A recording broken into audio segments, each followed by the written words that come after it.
Hello? Hello? Yeah, we finally got connection. I can't believe it. I'm sorry. It's okay. Yeah, these wires here. Somebody crossed them up, and we were on another line. Okay, how are you?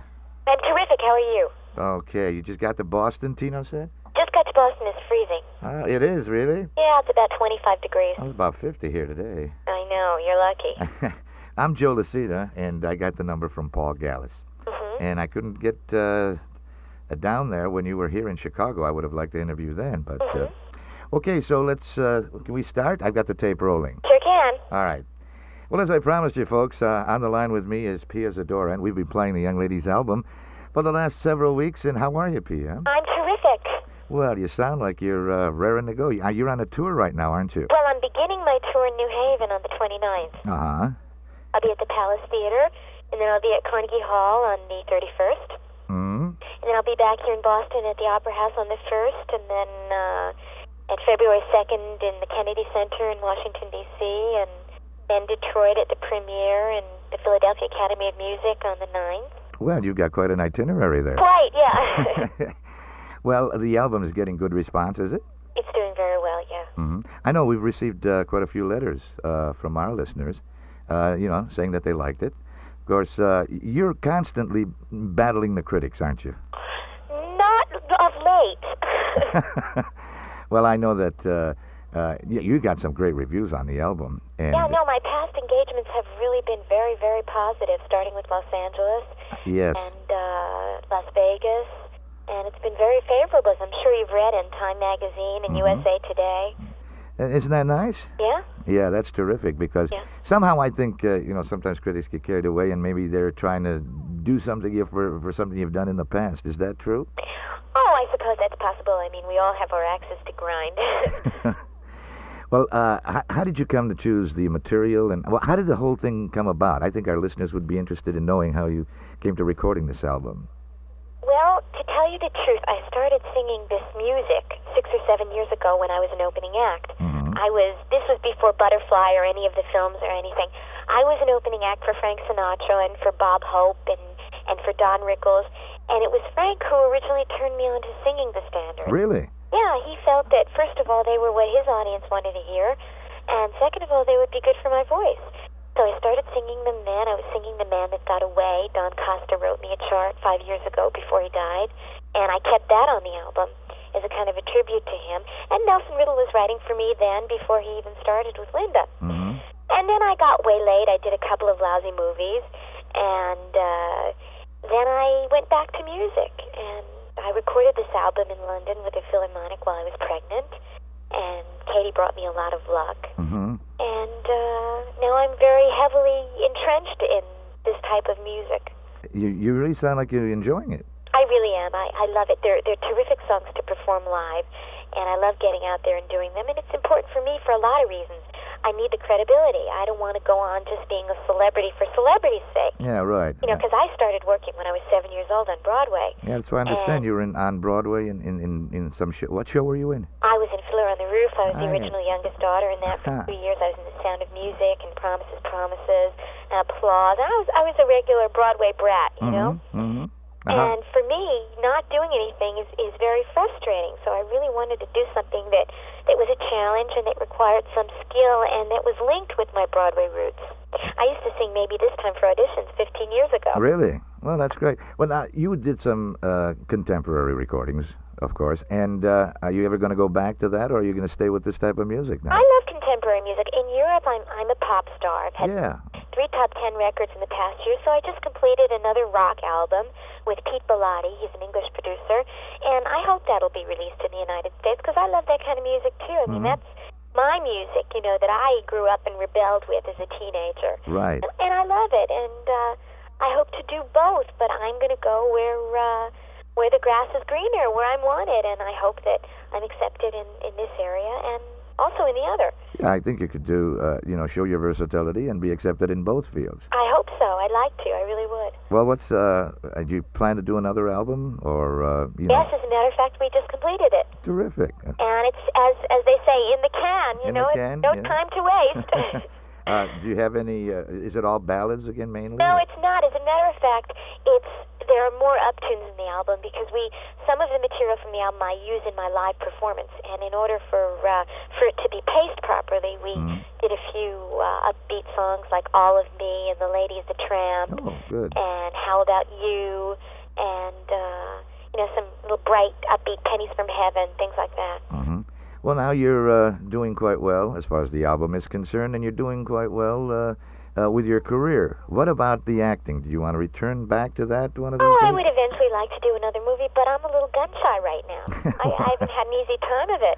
I knew that when I did Lonely Lady, I wasn't going to win an Oscar, but I never imagined in my wildest dreams it would turn out as lousy as it did. Yeah, but you see, there are a lot of lousy movies, and I don't think people get the heat that you received. I really don't. Well, you're probably right, but I think because of the movie was such a direct attack on Hollywood, too, and because it was Harold Robbins, and also because it was me. Like, for example, a movie I did when I was 7 years old called Santa Claus Conquers the Martians. Plays every year at Christmas and has been a Christmas classic for many years. But all of a sudden they put it on the 50 worst films in history list. And I think that's because of me. Just because you were in the movie, huh? I really do. But I did Lonely Lady because I wanted to work. Nobody offered me Kramer versus Kramer. And I wanted to do it, and I did it, and it came out badly. So I bore the brunt of it. Now it's haunting me. It was on cable, and NBC just bought it for network television.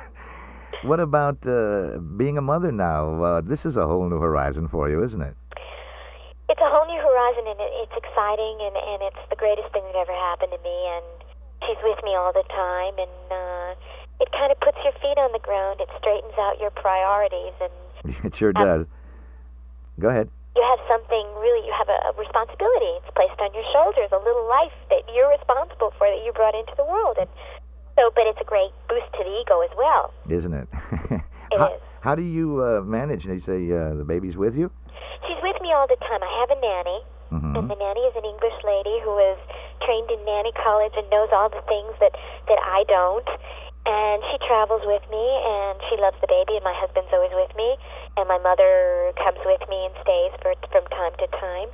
And so she just is incorporated in our lifestyle. And I wouldn't have had a baby if I couldn't have, because they change so quickly. And our lives are, we're traveling all the time, 90% of the time. So what's going to happen when she's old enough to go to school? That's going to be a problem. When she's old enough where she has her own schedule and she has her friends and her social schedules, that may be a little bit of a problem. But I think that it's solvable.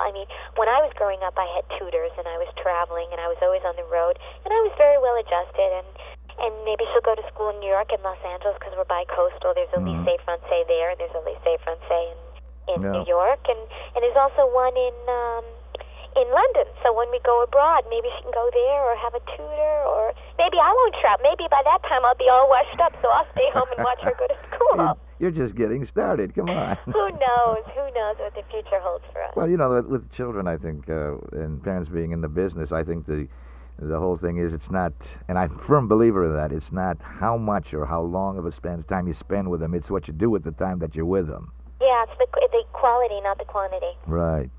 That's true. Well, now, you'll be busy. How long is this tour going to last? Oh, it'll be a few months. And then back to Los Angeles?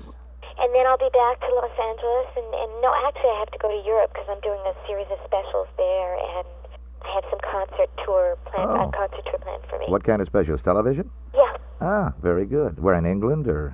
In England and also in Germany, and I'm always very busy. I spend like 3-4 months of the year over there working because there's a great demand there, and you go where they want you. Where the work is, that's where you go. Right. And so in Germany, now when you do a special out there, do you do your own material? And I'm just trying to figure out. Yeah, no, Jack White. I don't know if you know who Jack White is, but he produced Gloria for Laura Branigan. Oh, yeah, okay. He produced the song that Jermaine and I did, When the Rain Begins to Fall. Right. And he also produced my album. And so I perform stuff from the album that Jack has done for me. And now I have Pete's album, Pete Bellotti, and I have to, when the single is released, go on tour and promote that and do the rest of the songs in concert from the album. You do, like, just similar to Pia and Phil, I'm doing the songs from that album now on my tour. So whatever you're involved with at the time is what you do. Now, in your show, do you do exclusively the album, or do you do other material? In the concert tour here? Yes. Yes, exclusively the album and the first and the second album. Only standards, and it's an in-concert type of a show. And it's just me singing for an hour and 10 minutes. And I have a comedian that opens the show for me, Johnny Ewan. He's been on The Tonight Show a lot. You probably have seen him. He's Korean. And Oh, yes. he did that film, They Call Me Bruce. Right. Yeah. Okay. Well, that's terrific. You sound like you know where you're going and everything's falling in line for you now. Well, I'm trying. Well, that's all we can do. That's right. what life is all about. You're a delightful lady, you know that? Thank you. And, when that album's released, I want a copy. Oh, definitely. Because, like I say, we've received quite a few letters from people. They really like your album and want to know where to get it and all. And you just go down to your record store, right? Yeah, I guess so. I hope so. Well, listen, Pia, thank you very much for taking the time. I enjoyed talking to you, and maybe we can do it again sometime. Thank you, Joe. I'd love to. All right. Thanks very much. Okay. Good luck to you. Thank you.